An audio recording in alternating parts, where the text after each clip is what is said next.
संबंध लक्ष्मी नारायण का है। और 64 जो देवियाँ हैं, और उसमें आपकी कुल देवी भी आती है। श्रीमद् भागवत पुराण होता है तो उसमें भगवान नारायण विराजमान होते हैं। उसमें सर्वोत्तर मधुमंडल देवता 33 कोटि देवता उसमें निवास करते हैं। आगे वो हरा कलर वाला सूर्य है, उसके बीच में सफ़ेद वाला शुक्र है, इधर चंद्रमा है, उसके नीचे मंगल है, बीच में सूर्य भगवान है, उधर फिर राहु है, बीच में शनि है, इधर केतु है। उनके साथ आदि देवता, प्रत्यादि देवता, 10 दिग्पाल, पंचलोकपाल, क्षेत्रपाल, वास्तु, ये सब उसके अंदर है। और वो संहार करते हैं आगे भगवान शंकर, भगवान नाथ। तो हमारे जो ये उंगलियां हैं ये ब्रह्मा का प्रतीक है। इससे हम यजमान को तिलक करते हैं तो क्यों करते हैं कि आपकी जय वृद्धि हो, क्योंकि ब्रह्मा क्या है, सृष्टि का रचिता है, ये पालनहार है भगवान नारायण। इससे हम स्वयं को टीका करते हैं कि भगवान हमारा पालन करना, और ये संहार करता है भगवान शंकर है।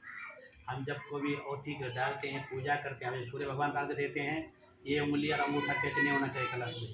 कलश को आप उठाएंगे तो अर्घ यूँ देना है। अगर आप ये सदेंगे तो ये 2 उंगली टच नहीं होना चाहिए, उसमें रक्त का ये अभाव आ जाता है, तो अर्घ को यूँ दिया जाता है।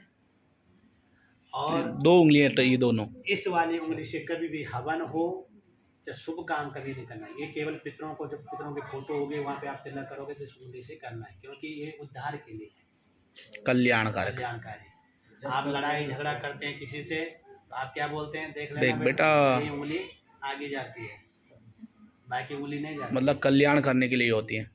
तो ये चीज़ है।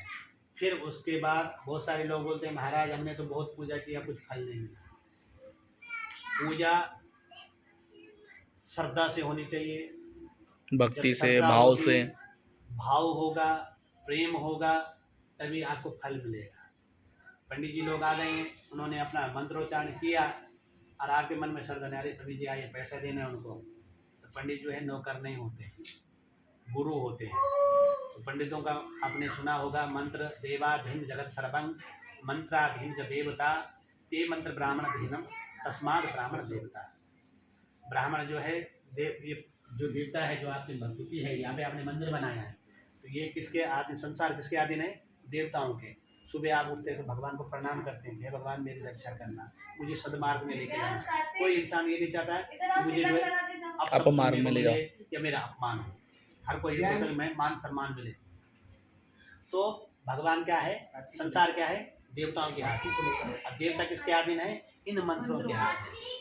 अब मंत्र किसके आधीन है, ब्राह्मण। आज लोग बोलते हैं, शूद्र बोलता है मैं बहुत बड़ा आदमी बन गया हूँ, पर ब्राह्मण जो है आज भी मंत्री है और प्राचीन में भी मंत्री रहा, राजाओं के साथ भी मंत्री रहा, और आज भी मंत्री। जो आपके नरेंद्र मोदी हो चाहे अमित शाह हो, जब तक ब्राह्मण उनको बताएगा नहीं तब तक वो आगे कुछ नहीं कर सकते हैं। तो ब्राह्मण क्या है, पृथ्वी का देवता है। ते मंत्र ब्राह्मण दीनम तस्माद ब्राह्मण देवता। तो ब्राह्मण, फिर भगवान कृष्ण ने बोला है कि विप्र प्रसादम धरणीधरोऽहं विप्र प्रसादं कमलावरोऽहं विप्र प्रसादं भजतामदोऽहं विप्र प्रसादं मम। कि ब्राह्मणों के आशीर्वाद से मैं अजित हूँ, जिसको कोई जीत नहीं सकता संसार में, और ब्राह्मणों के आशीर्वाद से मैं कमला का पति हूँ, लक्ष्मी नारायण। अब ब्राह्मणों के आशीर्वाद से मेरा नाम क्या है, राम है। अब ब्राह्मण के आशीर्वाद से मैं धरणी, बोले तो पृथ्वी को बोलते हैं, संसार का धारण करने वाला हूँ। तो ब्राह्मण इतनी बड़ी चीज है। फिर बोलते नमो ब्राह्मण देवाया गो ब्रह्मणाय हिताय च जगदिताय कृष्णाय गोविंदाय नमो। गाय और ब्राह्मण को जो है हमेशा बंधन करना चाहिए। और ब्राह्मण को कैसा होना चाहिए, शांत होना चाहिए, मधुर भाषा वाला होना चाहिए, अपने जजमान का हित करना वाला चाहिए, जिसको पुरोहित बोलते हैं। पुरोहित का मतलब होता है घर का पूरा हित, पूरा हित, पुरोहित। हमको अगर नमक खिलाया तो हमको बाहर क्या बोलना चाहिए, अरे हमने तो मेवा खाया है, रेवड़ी खाई है, जलेबी खाई है, कितना आनंद आया वहाँ। तो वो ब्राह्मण पुरोहित होता है। और जिसने अपने जजमान को जो है नंगा कर दिया, अरे वहाँ कोई इज्जत नहीं हुई है, तो वो ब्राह्मण नहीं है, वो केवल पैसा कमाने के लिए नौकर आया है। ब्राह्मण को जो है हंसमुख रहना चाहिए। तो ये ब्राह्मण का ये है। फिर उसके बाद जो है आपने बाकी भगवान ना आपने देखा ना मैंने देखा, केवल हमारे ऋषि मुनि जो हमारे प्राचीन हमारे पूर्वजों ने हमें बताया कि बेटा ये भगवान है, पर देखा दर्शन नहीं किए। पर साक्षात दर्शन किस किस की किए आपने? जल का, अग्नि का, दीपक का। ये दीपक हम क्यों लगाते हैं? ये हमारे कर्म साक्षी गवाधार, जिसको आप इंग्लिश में विटनेस बोलते हैं। ये कर्म कर रहे हैं कि नहीं कर रहे हैं। भगवान सूर्य तप रहा है, देख रहे हैं सूर्य नारायण, तुम कहाँ पे गलती कर रहे हो, क्या कर रहे हो, क्या नहीं कर रहे हो। ये हमारे साक्षी हैं। माता पिता। तो फिर उसके बाद जो है आपने इतना देवताओं की पूजा की, तो कल गुरु जी ने पुण्य वाचन करवाया। अगर हमारे पास किसी भगवान की फोटो नहीं है तो सनातन धर्म ऐसा धर्म है पत्थर को पूजने वाला धर्म। तो माने तो देवता, न माने तो पत्थर। कहीं भी जाओ आप विश्व में, ये तो हमारे जितने भी मंदिर होंगे वहाँ सब पत्थर की मूर्ति होंगे, चाहे राम की हो, चाहे कृष्ण की हो, चाहे शंकर की हो, किसी की। तो उस कलश के अंदर, कलश से मुख्य विष्णु, कलश के मुख में क्या है? विष्णु भगवान है, कंठ में रुद्र भगवान है, मूल भाग में ब्रह्मा है, 4 वेद 18 पुराण उसके अंदर है। अभी गुरु जी ने बोला ना, पूर्वेदिक वेदाय नमः, दक्षिणी यजुर्वेदाय नमः, पश्चिमे सामवेदाय नमः, उत्तरे अथर्ववेदाय नमः। अब जो है 4 वेद उसके अंदर है। फिर गंगोत्री से निकला हुआ गंगा है, और यहाँ महाराज की पुण्य धरती से जो गोदावरी का जल है, चंद्रभागा का जल है, वो सब उसके अंदर है। तो वो बन गया वरुण भगवान। तो जल की पूजा हम क्यों करते हैं? जल है तो जीवन है, जल ही जीवन है। तो जल है तो कल है। आप देखो कितने अच्छे अच्छे जो फूल लाए हैं, कितने अच्छे अच्छे यहाँ वातावरण है, पूना में ठंडी लग रही, शाम के समय सुबह में आनंद आ रहा है। तो वो उस जल की प्रभाव से क्योंकि हरियाली है। तो उस कलश के अंदर वो बन गया वरुण भगवान। वो कलश नहीं रह गया, क्या हो गया? वरुण भगवान। तो उस वरुण भगवान को आपने प्रणाम किया, 3 बार मस्तक पे लगाया। मस्तके आयुष मस्तो, कि भगवान मेरे दीर्घ आयु को, चक्षो में तेजो अस्तो, इन आंखों से अच्छी अच्छी चीज दिखने को मिले। ये नहीं कि उनके घर पे खाने के लिए नहीं, उनका कोई अत्याचार करा, ऐसा न मिले। ऐसा मिले कि वो धर्म की ओर भाग रहे हैं और अच्छा तरक्की कर रहे हैं, ऐसा विकास कर रहे हैं, ऐसा हमें दिखने को मिले। और कानों में स्रोत मस्त, इन कानों से वेद की ध्वनि सुनने को मिले। अभी वो जो है बाल ब्रह्मचारी है, अभी 22-23 साल की उम्र है उनकी। तो कितना अभाग्य है आपका जो कि बाल ब्रह्मचारी आपके इधर जो है आए हैं। तो साक्षात भगवान है, तो उनका जो है आपके घर पे जरूर पुण्य मिलेगा। तो उनके मुंह से आपके वेदों की जो ध्वनि सुन रहे हैं। वैसे लाखों ब्राह्मण पढ़े हैं, पर गिन चुन के क्यों लाया मैंने कि देखिए आपका उद्धार हो। तो फिर उसके बाद आपने क्या किया कि मुख में मधुरस, वाणी हमेशा जैसे पिए पानी वैसी होती वाणी। तो वाणी में मधुरता होनी चाहिए। अब पूरे देश में किसका राज है? मारवाड़ी और गुजराती का। क्यों है? कि मीठी बोली है, वाणी ऐसी बोली है। सारू छा तमें खबर न थे भैया भाई केम छे, सुरेश भाई मैं उधर लेके जा, अरे वांदो न थे। तो बाद में भले वो लंबा फरा पूरा काट देगा, पर मुंह से उसने मीठा जवान बोल दिया, से तो वो खुश हो गए कि भाई रमेश भाई ने मेरे ऊपर क्या है परोपकार कर दिया। तो मीठी वाणी होनी चाहिए।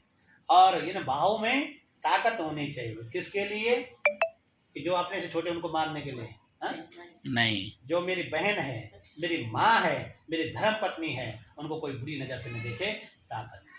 और मेरे देश की, मेरे धर्म की रक्षा के लिए ताकत होनी चाहिए। गाय ब्राह्मणों की रक्षा के लिए, गंगा की रक्षा के लिए ताकत होनी चाहिए। और हृदय में शीतल अस्त, जिस प्रकार आपका ठंडा पानी है, ऐसा मेरे हृदय में होना चाहिए। मतलब कहाँ पे? जब आप सर्विस पे जाते हैं, अगर आपका बॉस बोल रहा है बेटा इतना लेट कैसा हो गया, तो वहाँ ये सब बोलो कि भाई ट्रैफिक लग गया सर, थोड़ा घर में कुछ पूजा थी इसलिए लेट हो गए। ये नहीं कि नहीं नहीं क्या हुआ, लेट हुआ तो क्या हुआ, बोलेगा बेटा जा तेरी जगह पे कहीं दूसरा रख देता हूँ। तो शीतल होना चाहिए। कोई ग्राहक आ गया, उसके सामने आप बिजनेस वाले हैं, कोई ग्राहक आ गए, नहीं नहीं 20 रुपये का नहीं, मुझे तो 10 रुपये में लेना है, 15 रुपये में लेना है। तो पहले उसका भाव ऐसा बड़ा हो कि जो काम करने में उसको दिया जाए, वो खुश हो जाए कि भाई कोई 1 रुपये कम नहीं करेगा। अगर आपने 11 रुपये का सामान लिया, आप 10 में नहीं दे सकते, पर उसको पहले 13 बोल दो, 15 बोल दो, तो घट के जो है 12 पे आ जाएगा, तो आपको 1 रुपये मिल गया, तो बहुत हो गया। तो शीतल अस्तु। तो ये हुआ। फिर आपने बोला भो ब्राह्मणा मम सपरिवार सपरिवारस्य मम गृहे चंडी पाठ कार्यक्रम पुण्यम भवन्तु कुर्वन्तु। पुण्य का अर्थ होता है जैसे आपने बच्चों को पाला पोसा, आज आप महाराष्ट्र की धरती में 7वें मंजिल पे हवा खा रहे हैं, तो ये पुण्य है। फिर आपने बोला रिद्धि भवन्तु कुर्वन्तु। रिद्धि का अर्थ होता है कि आपस में सब जो है एक दूसरे से अच्छे रहें, जो भी बातें हैं आपस में शेयर करें। ये नहीं कि भाई इसको नहीं बताएं, उसको नहीं बताएं, इसको नहीं करें, इसको नहीं करें। उसमें क्या होता है कि वो द्वंद्व पैदा होता है। मंथरा ने एक छोटी सी बात पे पूरा रामायण में घर तबाह कर दिया। तो आपस में सब सलाह मशवरा से काम करना है। उसको बोलता अरे कितना अच्छा परिवार है, कितने अच्छा, रात को आपने खाना परोसा तो सब ब्राह्मण गदगद हो गए कि कितना अच्छा खाना बना है। तो ये चीज़ें होती, तो उसको बोलते रिद्धि भवन्तु कुर्वन्तु। फिर आपने बोला कल्याणम भवन्तु कुर्वन्तु। कल्याण करता है जैसे पीयूष जी का कल्याण हो गया, धर्मपत्नी मिल गई, 2 बच्चे मिल गए, माँ बाप साथ है, भाई साथ है, घर हो गया। पर अब जो है हितेश जी का कल्याण बाकी है, तो उसको बोलते कल्याण। फिर आपने बोला आयुष मस्ते स्वस्थ। अगर हम स्वस्थ हैं, निरोगी हैं, तो कहीं भी जा सकते हैं। आज अंकल जी स्वस्थ नहीं है तो उनका राजू भाई का जो है सहारा लेना पड़ रहा है। तो भगवान हमें स्वस्थ रखे। फिर आपने बोला श्री रस्तो इति भवन्तु कुर्वन्तु। श्री बोलते हैं लक्ष्मी को। तो सबसे बड़ी लक्ष्मी दुनिया किसको मान रहे हैं आजकल? पैसे को। पैसा लक्ष्मी नहीं है, वो चला चला है। आज आपके पास है, कल किसी के पास है। तो सबसे बड़ी लक्ष्मी होती है घर की लक्ष्मी। पीयूष जी आप भी सुनिए, अगर धर्मपत्नी की आप सेवा करोगे, उनका कहना मानोगे, आप हो चाहे आपके पिताजी हो, आज दैनिक तरफ क्यों बिठाए? क्योंकि घर की लक्ष्मी है। बाकी समय वामांगनी, अपमान कभी नहीं करना चाहिए। हाँ, तो वो लक्ष्मी अपना पाएगी। घर की लक्ष्मी अगर अच्छी है तो बूंद बूंद से घड़ा भरा आपको जो है स्वर्ग तक ले जा सकती है। और घर की लक्ष्मी अगर जो है ये है, आपने 10,000 रुपये कमाया, कुछ मैके में भेज दिया, कुछ ब्यूटी पार्लर में दे दिया, कुछ पड़ोस को दे, कह रहे उसने तो बड़ी साड़ी लाई, मैं वही खरीदूंगी, तो वो लक्ष्मी नहीं, वो काली के रूप में रहती है। लक्ष्मी वो है जो अपनी पति की हमेशा चिंता करे कि भाई ये इनको आगे कैसे बढ़ाना है, हमारा संसार में मान सम्मान कैसा बने, हमारे बच्चों का पालन पोषण कैसा हुई, इनकी अच्छी शिक्षा कैसे हुई, अच्छी दीक्षा कैसे हुई। सुनो, तो वो लक्ष्मी है। फिर उसके बाद है विद्या लक्ष्मी। अललस्या कुतो विद्या अवदिश्य कुतो धनम अवदिश्य कुतो सुखम। जिसने पढ़ाई के टाइम पे आलस कर दिया उसको धन विद्या नहीं। जब विद्या नहीं तो धन कहाँ से होगा, धन नहीं तो मित्र कहाँ से होंगे। अब आपके पास पैसा रहेगा तो दुनिया आपकी होगी, पैसा नहीं तो कोई नहीं बचेगा। और जब मित्र नहीं तो सुख कहाँ से आएगा। अगर आपके मित्र है, किसी ने वहाँ सहयोग कर दिया, किसी ने यहाँ सहयोग कर दिया, तो आपका कल्याण हो गया। फिर है अन्न लक्ष्मी। जैसा खाए अन्न वैसा होता मन। तो हमेशा बासी नहीं खाना चाहिए, बुद्धि भी बासी होती है। ताज़ा खाओ, कम खाओ पर ताज़ा खाओ, अजीर्ण मत खाओ। फिर उसके बाद है धन लक्ष्मी। अगर आपके पास पैसा है तो मैं बोलो हितेश जी तो मेरा सगा भाई है, मेरे गांव का है, मेरे परिवार का है। अगर आपका पैसा नहीं तो पीयूष जी बोलेंगे नहीं नहीं हितेश को मैं नहीं पहचानता, अरे मारवाड़ कितना बड़ा पड़ा है, वो मैं मेवाड़ का हूँ, मारवाड़ का है। हाँ, फिर उसके बाद ये कहानी नहीं सुनाए, ये भगवान से प्रार्थना करना कि हे भगवान हमारे जो अवगुण है उनको दूर करो और सद्गुण को हमारे ऊपर लाओ, हमारा कल्याण करो, हमारे घर में सुख समृद्धि धन धान्य वैभव लक्ष्मी हो। और जो भी हम निर्णय लें वो सब एकजुट के मिल के। परिवार को बोलते हैं ताकत। अलग अलग रहेगा तो क्या होता है, टूट जाता है, एक में एकता में बल होता है। तो भगवान से प्रार्थना करना कि भगवान हमें सद्मार्ग मिले। हम दोनों सगे भाई हैं, हाँ, तो हमारा कैसे को कुछ भी काम करेगा पहले मुझे पूछे भाई मैं ऐसा कर रहा हूँ क्या करना है, तो आगे बढ़ता है। और आप वो अपने इसमें चले, मैं अपने इसमें चलो, तो नहीं, तो एकता में बल होता है। अभी मेरे चाचा हैं, उनके पास जो है घर नहीं था, बहुत बुरी कंडीशन, मतलब उनके मेरे पिताजी के दादा और उनके दादा मतलब भाई थे। तो लॉकडाउन में ऐसा समय आ गया कि जो 30 लाख का फ्लैट था वो हमने 13 लाख में लिया। तो आधा पैसा उसने दिया, आधा मैंने दिया। उनके पास नहीं, उनको घर दे दिया, जाओ रहो सुखी से। आज वो खुश है, आशीर्वाद दे रहा है। और अगर हम ये बोल देंगे भाई आप तो दूर हो गए, उनके दादा और मेरे पिताजी दादा भाई भाई थे, कहाँ दिए उनको। आज ऐरोली में अच्छा सा फ्लैट है, उसकी कीमत कम से कम नहीं होगी तो 70-80 लाख रुपए। तो हमने 12-13 से मात्र 11 लाख रुपए में लिया नगद कैश। तो ये चीज़ होती है, एकता में बल होता है। घर में मान सम्मान करो। और बहू का और झाड़ू का, जो झाड़ू है ना वो क्या है, तुम्हारी घर की लक्ष्मी है।